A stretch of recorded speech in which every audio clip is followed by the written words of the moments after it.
Hello students, আজ আমরা data স্ট্রাকচারের অত্যন্ত গুরুত্বপূর্ণ একটা টপিক নিয়ে আলোচনা করব, যার নাম স্ট্যাক। এটা এতটাই গুরুত্বপূর্ণ একটা টপিক যে শুধুমাত্র ডেটা স্ট্রাকচার নয়, এন্টায়ার কম্পিউটার সায়েন্সের stack has lots of application. Okay, মানে কম্পিউটার সায়েন্সের বহু ক্ষেত্রে, অলমোস্ট সবকটা ক্ষেত্রেই স্ট্যাকের প্রচুর অ্যাপ্লিকেশান রয়েছে। যেমন data structure, okay, architecture, operating system, graph theory, programming language, theory of computation, and so on. Almost every field in computer science, stack has a very important application. ওকে, তো সেই স্ট্যাকটা নিয়ে আমরা আজকে আলোচনা করব। তো স্ট্যাক অ্যাকচুয়ালি কী? তো প্রথম কথা, এই কোশ্চেনটা আমাদেরকে সবারই সম্মুখীন হতে হবে, হোয়াট ইজ স্ট্যাক? তো আমাকে যদি বলা হয় যে স্ট্যাক জিনিসটা কী, তো সেই জায়গাটায় আমরা কী উত্তর দেব? তো দেখো, স্ট্যাক জিনিসটা কী যদি আমাকে কেউ জিজ্ঞেস করে, তো সেইখানে প্রথম কথা বলি, stack is not a data type. Stack কোনো ডেটা টাইপ নয়। Okay, stack is a data structure. Stack is a data structure. Data structure বলতে আমরা কী বুঝি? ডেটা স্ট্রাকচার হচ্ছে একটা স্টাডি যেখানে আমরা ডেটাকে অর্গানাইজ করা, ডেটাকে ম্যানেজ করা, ডেটাকে একটা এফিশিয়েন্ট ওয়েতে অ্যাক্সেস করা এবং মডিফিকেশন করার যে স্টাডিটা, that is call data structure. তো ডেটা স্ট্রাকচারকে দুটো ভাগে ভাগ করা হয় জেনারেলি, সেটা হচ্ছে লিনিয়ার ডেটা স্ট্রাকচার এবং নন লিনিয়ার ডেটা স্ট্রাকচার। তো আমি সেই টাইপসে আসছি না, আমি শুধু বলছি যে stack is a linear data structure. Okay, stack হচ্ছে একটা লিনিয়ার ডেটা স্ট্রাকচার যেখানে ডেটাটাকে এমনভাবে অর্গানাইজড করা হবে, এমনভাবে ইনপুট করা হবে বা এমনভাবে রিট্রাইভ করা হবে, যেটা যে মেথডটাকে ফলো করে তার নাম LIFO. Okay, LIFO is the order which is maintained by the stack।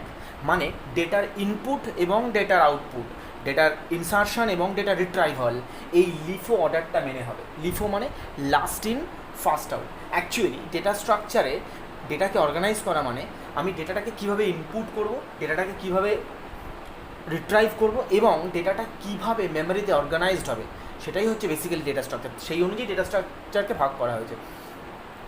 ডেটাকে store করার জন্য তো আমার কাছে রয়েছে অনেক কিছুই রয়েছে। আমি যদি হিউজ ভ্যালু স্টোর করতে চাই, তাহলে সেখানে আমরা যদি হোমোজিনিয়াস এলিমেন্টস রাখতে চাই, তাহলে সেখানে আমরা অ্যারে ইউজ করতে পারি। যদি আমরা হেট্রোজিনিয়াস এলিমেন্ট রাখতে চাই, সেখানে আমরা স্ট্রাকচার ইউজ করতে পারি। তো স্ট্যাক কিন্তু বেসিক্যালি সেই রকম কোনো ডেটা টাইপ নয়। স্ট্যাক হচ্ছে একটা একটা ডেটা স্ট্রাকচারের একটা পদ্ধতি যেখানে আমরা ডেটাটাকে এই লিফো অর্ডার মেনটেন করে ইনসার্ট করবো এবং ডিলিট করবো। তোমরা জানো যে অ্যারে হচ্ছে গিয়ে একটা এমন ডেটা টাইপ যেখানে আমরা যে কোনো পজিশানে, array index always starts from 0, তোমরা জানো, আমরা যে কোনো পজিশানে এলিমেন্ট ইনসার্ট করতে পারবো, এলিমেন্ট ডিলিট করতে পারবো। আমি যদি বলি আমি যে A5, এইখানে একটা এলিমেন্ট ইনসার্ট করতে পারবো। Okay, suppose I have declared an array of size 10, তো আমি যদি বলি A5 একটা ভ্যালু ইনসার্ট করবো, সো ইট ইজ মানে আমরা এটা করতে পারবো। Okay, it is possible. আমার যদি মনে হয় আমি A7 থেকে এলিমেন্টটাকে রিট্রাইভ করবো, it is possible. So there is no restriction of inputting and outputting বা inputting and retrieval of data in অ্যারেতে এরকম কোনো রেস্ট্রিকশন ছিল না যে আমি কিরমভাবে ইনপুট করবো, কিরমভাবে ডিলিট করবো। বাট স্ট্যাক কী বলে দিচ্ছে যে এইভাবে ইনপুট করতে হবে এবং এইভাবে তোমাকে ডেটাটাকে রিট্রাইভ করতে হবে। অ্যারের মতো এইরকমভাবে রিট্রাইভাল বা ইনপুট হবে না। তো প্রশ্ন হচ্ছে যে এইভাবে যদি আমরা ইনপুট করি এবং সেই ডেটাটাকে রিট্রাইভ করি, তাহলে তার সুবিধাটা কী? সেই সুবিধা জানতে গেলে আমাদের স্ট্যাকের অ্যাপ্লিকেশানস জানতে হবে। তো স্ট্যাকের অ্যাপ্লিকেশান আমি নেক্সট কোনো একটা ভিডিওতে বলবো। জাস্ট আমি কয়েকটা অ্যাপ্লিকেশানের নাম বলছি, তোমরা অ্যাপ্লিকেশানগুলো জেনে রাখো যে স্ট্যাকের কোথায় কোথায় অ্যাপ্লিকেশান রয়েছে।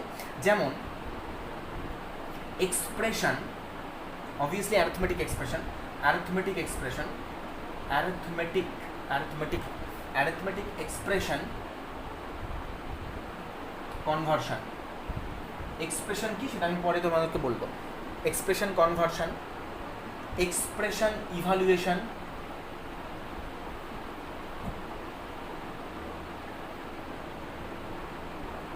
এটা তোমরা সবাই জানো, আই থিঙ্ক এটা তোমরা ইউজ করেছো, রিকারশন।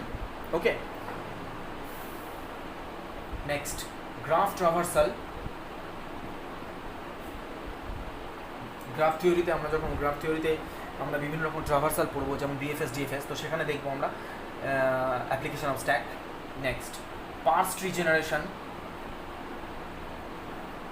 পার্স ট্রি বা যেটাকে আমরা এক্সপ্রেশন ট্রি বলি, এটা নিয়ে আমি অন্য ভিডিওতে আলোচনা করবো যে পার্স ট্রি কীভাবে জেনারেট করতে হয়, এক্সপ্রেশন কীভাবে কনভার্ট করতে হয়, ইভ্যালুয়েট করতে হয়। পার্স ট্রি জেনারেশন, তো বেসিক্যালি এটাকে আমরা পার্সার হিসেবে ইউজ করি। পার্সার আমাদের কোথায় লাগে? কম্পাইলার ডিজাইনিংয়ে লাগবে। Compiler design is an important field of computer science. তো there are immense of application of stack. তো সেই জায়গাতে এই যে ইনপুট সিস্টেমটা আমি বললাম last in first out, that is LIFO, সেইটা কিন্তু খুব ইম্পর্টেন্ট, মানে ওই অর্ডারে ইনসারশন এবং ডিলিশন হয়ে থাকে। ওকে, তো এটা হচ্ছে সাম অ্যাপ্লিকেশন এরিয়া অফ স্ট্যাক। তো আমি কিছু রিয়েল লাইফ এক্সাম্পল দিই স্ট্যাকে।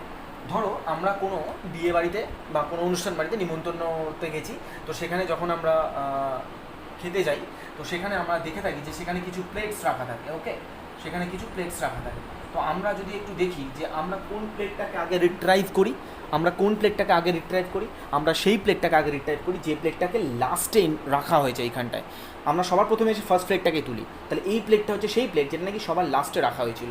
ওকে, এই প্লেটটাই সবার লাস্টে রাখা হয়েছিল, এই প্লেটটাকে সবার আগে আমরা তুলি, that is last in, the plate has been placed last, আমরা সেটাকে আগে তুলি।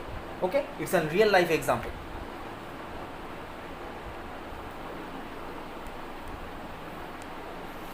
তো স্ট্যাকের ক্ষেত্রে দুটো অপারেশন আছে। স্ট্যাকের অপারেশন পড়বো। There are two operations. Number one is push. Push আমরা কাকে বলছি? পুশ কাকে বলছি? বেসিক্যালি স্ট্যাকে এলিমেন্টকে ইনসার্ট করাকে আমরা পুশ বলে থাকি। অ্যান্ড নাম্বার টু হচ্ছে পপ, রিট্রাইভালকে আমরা পপ বলে থাকি। পুশ অপারেশনটা কি? Insertion of element into stack. And pop অপারেশনটা কি? Retrieval of an element from stack. স্ট্যাকে এলিমেন্ট ইনসার্ট করাকে পুশ আর এলিমেন্টকে রিট্রাইভ করাকে আমরা পপ বলে থাকি। তো এই অপারেশনগুলো করার সময় আমরা দুটো কন্ডিশনের সম্মুখীন হয়ে থাকি, মানে দুটো কন্ডিশন অ্যারাইজ করে থাকি। বেসিক্যালি ওই কন্ডিশনগুলোকে আমরা রান টাইম কন্ডিশন বলে থাকি, রান টাইম কন্ডিশন বা এক্সেপশন। ওকে, রান টাইম কন্ডিশন বা এক্সেপশন। রান টাইম কেন বলি? তার কারণ এই কন্ডিশন কখনো কম্পাইল টাইমে আসবে না। এই কন্ডিশনটা সবসময় বা এই প্রবলেমটা সবসময় রান টাইমে অ্যারাইজ করতে পারে, নাও পারে। May be arise, that is called exception. May be arised or not arised. Okay, তো রান টাইম কন্ডিশনের মধ্যে দুটো কন্ডিশন আসতে পারে। একটা হচ্ছে ওভারফ্লো। ওভারফ্লো কাকে বলা হয়? আমরা জানি যে স্ট্যাক যদি আমরা অ্যারে দিয়ে ইমপ্লিমেন্ট করি, মানে স্ট্যাকের ইমপ্লিমেন্টেশনটা যদি আমরা অ্যারে দিয়ে করে থাকি, একটা কথা বলে রাখি, আমরা স্ট্যাকটাকে দুভাবে ইমপ্লিমেন্ট করতে পারি। একটা হচ্ছে either using array or using link list. There are two ways to represent stack. আমরা অ্যারে দিয়ে রিপ্রেজেন্ট করতে পারি অথবা লিঙ্ক লিস্ট দিয়ে রিপ্রেজেন্ট করতে পারি। তো যদি আমরা অ্যারে দিয়ে রিপ্রেজেন্ট করে থাকি, তাহলে আমরা জানি অ্যারের একটা লিমিটেড সাইজ হয়, তার মানে স্ট্যাকেরও একটা লিমিটেড সাইজ হয়ে থাকবে। তো সেই ক্ষেত্রে যদি আমি এলিমেন্ট ইনসার্ট পুশ করার সময় আমার স্ট্যাকটা যদি পুরো ফুলফিলড হয়ে গিয়ে থাকে, তখন যদি আমি পুশ অপারেশন পারফর্ম করতে যাই, দেন আমার যে কন্ডিশনটা অ্যারাইজ করে দ্যাট ইজ কল্ড ওভারফ্লো। তাহলে ওভারফ্লো কন্ডিশন আমরা কাকে বলছি? ওভারফ্লো কন্ডিশন আমরা বলছি যে it is a run time condition that encounters or that arised when we tried to perform push operation on an already filled stack. তাহলে overflow হচ্ছে একটা রান টাইম কন্ডিশন যেটা কখন মানে ওভারফ্লো কন্ডিশনটা কখন অকার করতে পারে, কখন অ্যারাইজ হতে পারে? আমরা একটা অলরেডি ফিল্ড স্ট্যাক, যে স্ট্যাকটা অলরেডি ভর্তি হয়ে গেছে, সেই স্ট্যাকের মধ্যে আমরা এলিমেন্ট ইনসার্ট করতে যাচ্ছি। Suppose this is a stack. Okay, so this stack has been filled with element 10, 20, 36, -42. Okay, this is the size of the stack. তো আমি যদি এখানে আবার পুশ করতে যাই, so there is no place to insert, so this is overflow condition. আর next condition কাকে বলছি আমরা? Underflow. Underflow is also an run time condition. তাহলে নাম্বার 2 রান টাইম কন্ডিশন কি? আন্ডারফ্লো কাকে বলছি আমরা? Underflow is a same run time condition that arised when we tried to perform pop operation from an already empty stack. there are two important words, pop and empty. Stack is already empty, স্ট্যাকটা already empty হয়ে গেছে। ধরো এরকম একটা stack রয়েছে, যেই স্ট্যাকে কিছু এলিমেন্ট ছিল 10, 20, 30।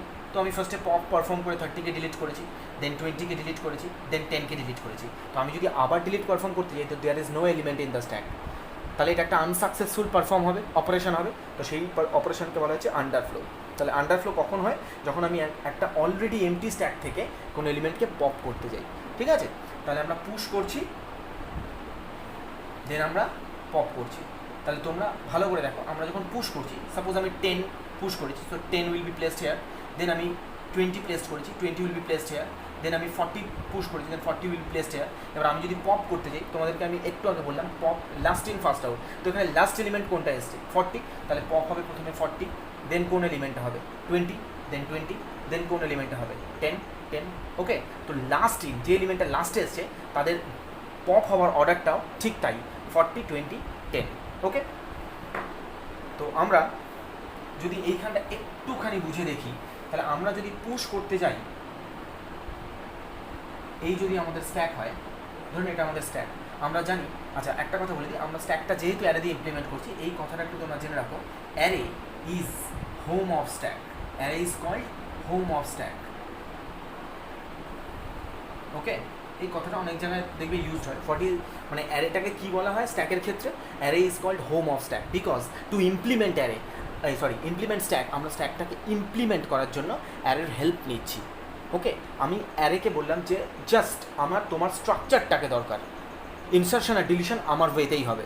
তো stack is actually borrowing the array data type. Stack কী করছে? অ্যারে ডেটা টাইপটাকে বড়ো করছে, যে আমি তোমার হেল্প নিয়ে তৈরি হব, বাট ইনসারশন অ্যান্ড ডিলিশন আমার ওয়েতে হবে। That's why array is called home of stack. তো একটা জিনিস দেখো, যখন আমরা জানি যে অ্যারে, ধরে নিচ্ছি স্ট্যাকটার নাম হচ্ছে এ, তো অ্যারের ইন্ডেক্স শুরু হয় 0 থেকে, যেহেতু আমি অ্যারে নিয়ে কাজ করছি, A0, A1, A2 and so on.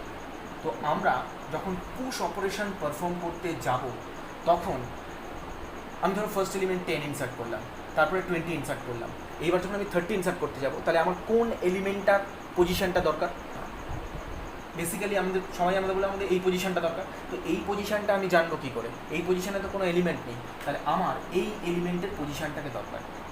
কারণ কেন না, এই এলিমেন্টের পজিশন হচ্ছে 1, তার মানে আমি এখন 1 অবধি ইনসার্ট করে রয়েছি, তাহলে আমার নেক্সট এলিমেন্ট আসবে 2তে। তাহলে সবসময় আমি যখন ইনসার্ট করতে যাব, মানে পুশ করতে যাব, তখন ওই স্ট্যাকের যে টপ এলিমেন্টটা, মানে সবার উপরে যে এলিমেন্টটা, সেই এলিমেন্টের ইন্ডেক্সটা, মানে লোকেশনটা আমার দরকার।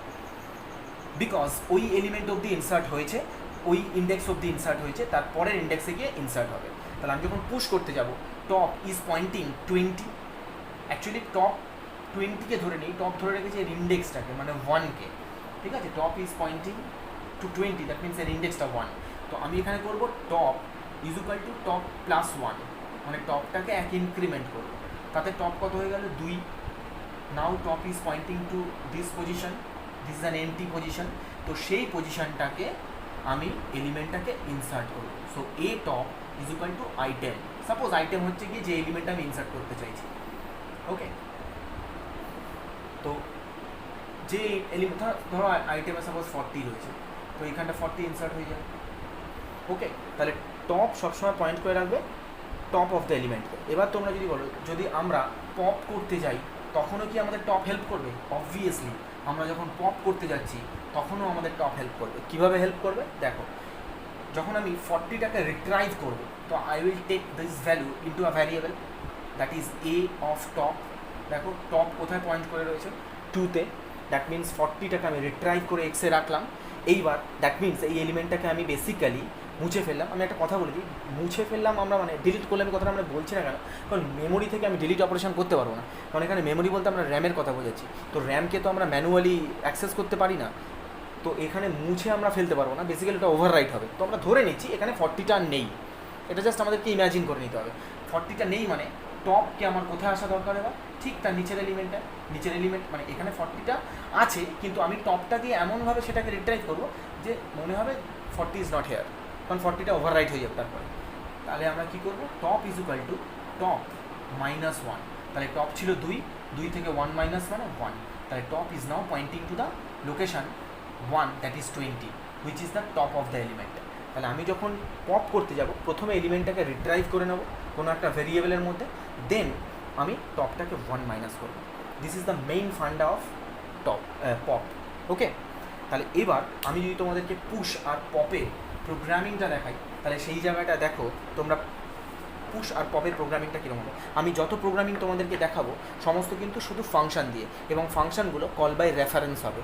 আমি কারণ বিকজ অলওয়েজ ট্রাই করবে কল বাই রেফারেন্স দিয়ে প্রোগ্রামিং করার, তার কারণ সেই ভ্যারিয়েবলসগুলোকে নিয়ে কাজ করলে তোমরা জানো কল বাই রেফারেন্সে কাজ করলে কী হয়, মানে কল বাই অ্যাড্রেস দিয়ে কাজ করলে কী হয়, সেইখানে যদি কোনো ফাংশনের মধ্যে যদি সেই ভ্যারিয়েবলের আমি কোনো পরিবর্তন করি, তাহলে সেই পরিবর্তনটা যে ফাংশনেরও ভ্যারিয়েবল সেখানে রিফ্লেক্ট করবে। ওকে, তাহলে আমি প্রথমে পুশের ফাংশনটা দেখাচ্ছি তোমাদের। তাহলে দেখো আমি লিখছি ভয়েড পুশ, ক্লিয়ার? তাহলে ভয়েড পুশ, এইখানে আমি স্ট্যাকটাকে নিচ্ছি এ, ওকে, এখানে আমি টপটাকে নিচ্ছি ইন্ট স্টার্ট টপ, এখানে আমি আইটেমটাকে নিচ্ছি ইন্ট আইটেম, আইটেম মানে যে ভ্যালুটাকে আমি ইনসার্ট করব। ওকে, নেক্সট দেখো প্রথমে আমি যখন আইটেমটাকে ইনসার্ট করতে যাব আমার প্রথমে কি চেক করে দেখা উচিত, মানে ওই স্ট্যাকে ইনসার্ট করার মতো কোনো পজিশন আছে কি না। স্ট্যাকটা যদি ফুল হয়ে থাকে তাহলে আমি কেন সেখানে ইনসার্ট করতে যাব, ওই যে রান টাইম কন্ডিশন ওভারফ্লো সেটা অকার করবে, তাহলে সেই রান টাইম কন্ডিশনটাকে আমাকে আগে চেক করে আসতে হবে। যেহেতু ওটা রান টাইম কন্ডিশন, মানে রান টাইম কন্ডিশন কাকে বলে, আমি যখন প্রোগ্রামটাকে রান করছি তখন ওই প্রবলেমটা অকার করতে পারে। ওকে, তাহলে আমি প্রথমে সেই কন্ডিশনটা চেক করে আসবো যে আদৌ আমার জায়গা আছে কি না স্ট্যাকে ভ্যালু ইনসার্ট করার মতো। তাহলে আমি কি চেক করব, ইফ স্টার্ট টপ, যেহেতু আমি কল বাই অ্যাড্রেস করেছি ওই জন্য start top is equal two max -1। আমি তোমাদেরকে এখানে একটা কথা বলি, এখানে ম্যাক্সটা কি, আমি তোমাদেরকে যখন ড্রাইভার কোডটা লেখাবো তখন আমি বলে দেবো max is actually a macro. তোমরা সি প্রোগ্রামিং পড়েছো, সেখানে ম্যাক্রো হচ্ছে এমন একটা প্রি প্রসেসর যেখানে ম্যাক্সের ভ্যালুটা আমি সেট আপ করে আসবো। ম্যাক্স হচ্ছে actually maximum size of the stack বা সাইজ অফ দ্য স্ট্যাক, এটা হচ্ছে স্ট্যাকের সাইজটা। তো স্ট্যাক যেহেতু 0 থেকে স্টার্ট হয় তাহলে শেষ হবে কোন জায়গাটায় গিয়ে, ম্যাক্স -1-এ। ম্যাক্স যদি 20 হয় তাহলে স্ট্যাকটা শেষ হবে কত, 19-এ গিয়ে। ম্যাক্স যদি 10 হয় তাহলে শেষ হবে 9-এ গিয়ে, তাহলে ম্যাক্স -1। তাহলে যদি টপের ভ্যালু ম্যাক্স -1 হয় দ্যাট মিনস আমি এই জায়গাটা কী বুঝলাম, যে স্ট্যাকটা ওভারফ্লো হয়ে যাচ্ছে। তাহলে আমি এখানে প্রিন্টএফ লিখতেই পারি স্ট্যাক ওভারফ্লো। ওকে, স্ট্যাকটা ওভারফ্লো হয়ে যাচ্ছে, দেন আমি এখান থেকে রিটার্ন করে যাচ্ছি, just return. I am using the statement return, I am not returning any value because আমি রিটার্নটা একটা ভয়েড দিয়েছি, তো এখানে কোনো রিটার্ন করবো না, জাস্ট আমি কন্ট্রোলটাকে পাস করে নিয়ে চলে যাবো। তাহলে যদি আমার টপের ভ্যালু ম্যাক্স -1 হয় that means stack is overflow, আমার কোনো জায়গা নেই স্ট্যাকে এলিমেন্ট ইনসার্ট করার মতো, স্ট্যাক ইজ অলরেডি ফিল্ড, আমি ইউজারকে স্ট্যাক ওভারফ্লো মেসেজটাকে শো করে দিলাম। আর যদি জায়গা থাকে তাহলে তোমাদেরকে পুশ করার সময় কী বললাম, আগে টপের ভ্যালুটাকে ইনক্রিজ করো, that is start top is equal to start top +1, বা আমরা লিখতে পারি start top ++, then a of start top is equal to item element insert bracket close. So this is the code for push operation, একদম simple. আমি অ্যারেটাকে নিয়েছি, টপকে নিয়েছি, আইটেমকে নিয়েছি। আইটেমটা কল বাই অ্যাড্রেস করার দরকার নেই বিকজ আইটেম আমার শুধু এইটুখানি কোডেই দরকার, আমার আইটেমটাকে রিটার্ন করার দরকার নেই, বাট টপের ভ্যালুটা আমার দরকার এবং অ্যারেটাকে আমার দরকার, কারণ অ্যারেটা এখানে মডিফাইড হচ্ছে এবং টপের ভ্যালুটাও মডিফাইড হচ্ছে। So this is the program of push. এবার আমরা পপ করি, তো আমি এখানটা লিখছি পপ। ওকে, যেখানে আমি কোন এলিমেন্টটাকে নিচ্ছি, int a that means array, top there is no need of item, আমার এখানে কোনো আইটেমের দরকার নেই।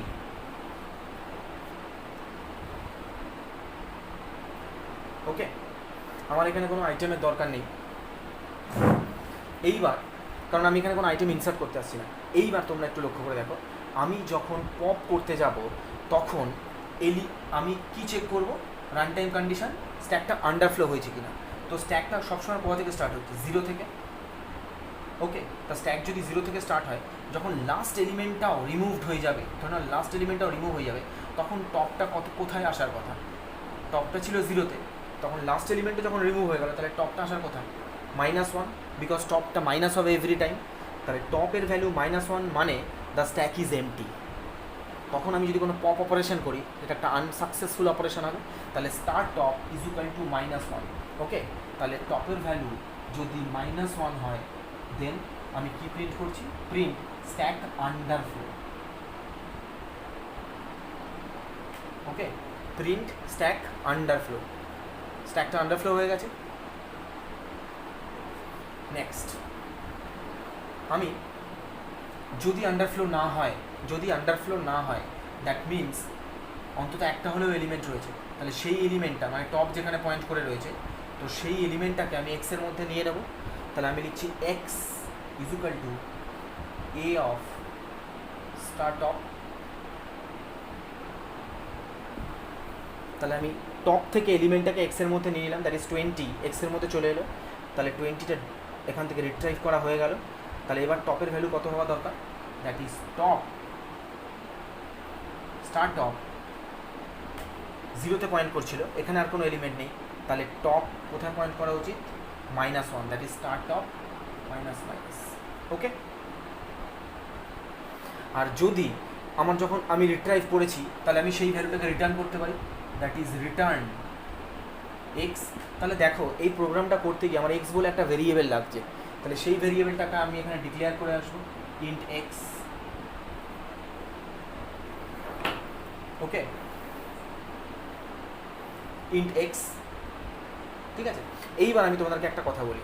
তো বেসিক্যালি এইখানে একটা ব্যাপার হচ্ছে, আমি যদি ইন্ট এক্সকে রিটার্ন করি তাহলে রিটার্নটা একটা কী হবে? Integer, because x is an integer যার মধ্যে রিট্রাইভ করা এলিমেন্টটা রয়েছে। এইবার আমি তাহলে এইখানে তো শুধু রিটার্ন করতে পারবো না, এইখানে তো আমার শুধু রিটার্ন করার জায়গা নেই, তার কারণ এখানে স্ট্যাক আন্ডারফ্লো হয়ে গেছে। এবার আমি এখান থেকে যদি শুধু রিটার্ন লিখি তাহলে আমাকে একটা ওয়ার্নিং দেবে, function should return a value because I have used a return type integer. তো এইখানে আমি রিটার্ন -1 যদি লিখি, ওকে, রিটার্ন -1, ধরো সাপোজ আমি রিটার্ন -1 লিখলাম, কি আমি 0 লিখলাম। ওকে, তো আমি যদি রিটার্ন -1 লিখি বা রিটার্ন 0 লিখি, তো সেইগুলোও তো এক্সের একটা ভ্যালু হতে পারে।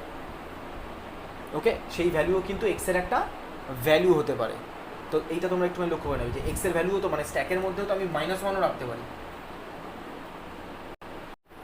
তাহলে এই জায়গা থেকে আমি -1 বা 0 আমি যদি রিটার্ন করতে যাই, তাহলে সেই জায়গাটায় -1ও তো একটা আমার আইটেম হতে পারে স্ট্যাকের, মানে একটা স্ট্যাকের ভ্যালু তো -1ও হতে পারে, 0ও তো হতে পারে। তাহলে আমি তখন সেটা কী করে বুঝবো যে আমি ওটা মানে স্ট্যাকের আইটেমকে রিটার্ন করেছি, এক্সকে রিটার্ন করেছি, নাকি আমি -1 রিটার্ন করেছি এই কারণে যে স্ট্যাকটা আন্ডারফ্লো হয়ে গেছে? তো আমি এই জায়গাটা তোমাদেরকে একটা কথা বলি, এই সলিউশনটা এইখান থেকে করা যাবে না। এইখান থেকে এই সলিউশনটা করা যাবে না, আমি এখানে কোনো ভ্যালু পাঠাতে পারবো না, ইনফিনিটি তো আর ভ্যালু পাঠাতে পারবো না। এখানে আমাকে যাই, আমি যদি এখানে 999ও পাঠাই, তো 999 ইজ আ ভ্যালিড ভ্যালু, এই ভ্যালুটা তো স্ট্যাকের মধ্যে থাকতে পারে। তো এই সলিউশনটা আমরা এখানে করতে পারবো না। এই সলিউশনটা করার জন্য আমাকে ড্রাইভার কোডে গিয়ে চেক করতে হবে যে টপের ভ্যালুটা কত আছে। যদি টপের ভ্যালু -1 হয়ে যায়, তোমরা দেখছো আমি কল বাই অ্যাড্রেস করেছি, তো কল বাই অ্যাড্রেস করা মানে টপের ভ্যালু -1 হয়ে গেছে।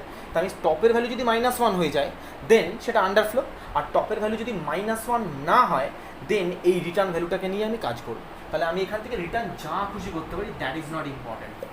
ওকে, so this is the code for pop. তো আমি যদি এবার ড্রাইভার কোডটা লিখি, সো ড্রাইভার কোডটা কীরকম হবে দেখো। আমি ড্রাইভার কোড মানে মেইন, অ্যাকচুয়ালি ড্রাইভার কোড বলতে প্রোগ্রামিং, সি প্রোগ্রামিংয়ের ক্ষেত্রে আমরা ভয়েড মেইনকেই বুঝি। তো মেইনের ক্ষেত্রে আমার ড্রাইভার কোডটা কী হবে দেখো। আমি যদি ড্রাইভার কোডটাকে ইমপ্লিমেন্ট করি, তাহলে আমি এখানে প্রথমে হেডার ফাইল তো যেটা লাগবে তোমরা জানো। আমি শুধু যেহেতু প্রি প্রসেসর ইউজ করেছি মানে ম্যাক্রো, তো আমি জাস্ট লিখে দিচ্ছি hash define max is equals to suppose 10 for example. এটা তো এই 10টাকে তোমরা যে কোনো ভ্যালু নিতে পারো। তাহলে আমরা এখানে যদি লিখি int main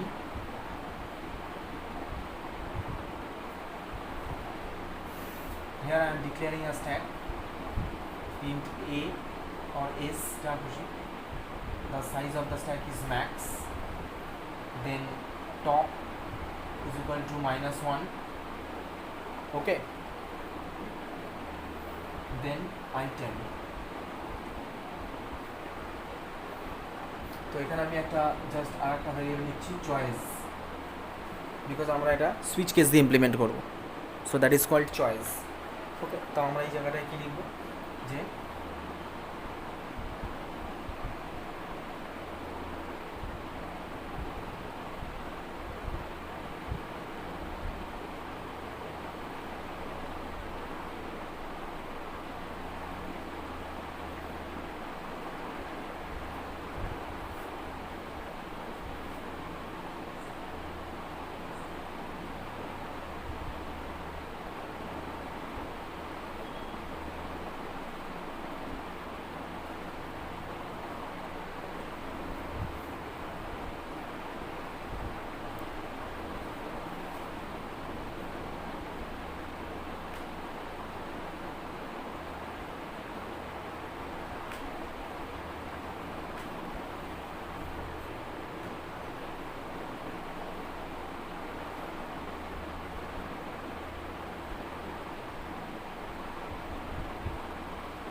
এখানে আমি অ্যারেটাকে সেন্ড করছি, দ্যাট ইজ এস। ওকে, এখানে আমি টপের ভ্যালু সেন্ড করছি, দ্যাট ইজ অ্যাম্পারস্যান্ড টপ, মানে আমি বলেছি call by address ampersand top, এবং এখানে আমি সেন্ড করছি আইটেমটাকে, দেন এখানে ব্রেক। এবার আমরা কেস টুটা লিখবো, তো আমি এটা একটু মুছে দিচ্ছি, দেন আমি কেস টুটাকে লিখবো। ওকে,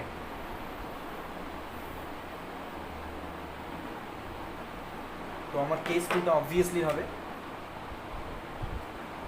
পপের জন্য। তো কেস টুতে সেইখানে আমি একটা ভেরিয়েবল এক্স, আচ্ছা তোমরা ওইখানে একটা ইন্টিজার এক্স ধরে এসো, তো আমি এইখানটায় x is equal two pop call করছি, যেখানে আমি এস পাঠাচ্ছি এবং টপের ভ্যালুটা পাঠাচ্ছি। ক্লিয়ার? তো আমরা যদি দেখি if top not equals to -1, টপের ভ্যালু -1, আমি বলেছি যে তোমাদের ড্রাইভার করে এই চেকিংটা করে আসতে হবে আন্ডারফ্লো হচ্ছে কিনা। যদি টপের ভ্যালু -1 না হয়, তাহলে আমরা এখানে এক্স ভ্যালুটাকে নিয়ে কাজ করবো। তো কাজ তো এখানে কিছু করার নেই, জাস্ট আমি এখানে লিখতেই পারি যে printf % d is popped। % d means x এর ভ্যালুটা পপ হয়েছে। আর যদি টপের ভ্যালু -1 হয়, তাহলে সেই জায়গাটা আন্ডারফ্লো হয়ে গেছে, তোমরা জানো সেটা কিন্তু ফাংশনে প্রিন্ট করে আসা আছে আন্ডারফ্লো। আর যদি আন্ডারফ্লো না হয়, তাহলে % d is pop, that is x. তো এখানটা ব্রেক, দেন কেস 3, আমি এই জায়গা থেকে এক্সিট করে যাচ্ছি, দেন ডিফল্ট printf, তোমরা ডিফল্ট সবাই জানো, default is for wrong choice, এটাকে রং choice, end of switch case, end of while and end of driver code. Okay, so this is the driver code. Thank you. তোমাদের যদি কোনো কিছু জানার থাকে তোমরা আমাকে কমেন্ট বক্সে জানাতে পারো, আর যদি ভিডিওটা ভালো লেগে থাকে তাহলে লাইক করবে এবং যত পারো শেয়ার করবে, বন্ধুদেরকেও জানাবে। তোমাদের আরও আমি প্রবলেমস ভালো করে দেখাবো, অন্যান্য প্রবলেমস যেগুলি রয়েছে। এরপর স্ট্যাক করেছি, এবার স্ট্যাকের অ্যাপ্লিকেশন আমি করাবো, that is infix to postfix, postfix to infix, মানে expression evaluation, then expression tree generation, সেই টপিকেও আমরা আসবো, এবং infix to postfix, postfix to infix, সমস্ত এক্সপ্রেশন কনভার্সন ইভ্যালুয়েশনের প্রোগ্রামও আমি দেখাবো। এবং আমার চ্যানেলটাকে একটু সাবস্ক্রাইব করে দেবে, যাতে নতুন ভিডিওগুলি সম্বন্ধে তোমরা নোটিফিকেশান পেয়ে যাও। Thank you very much student.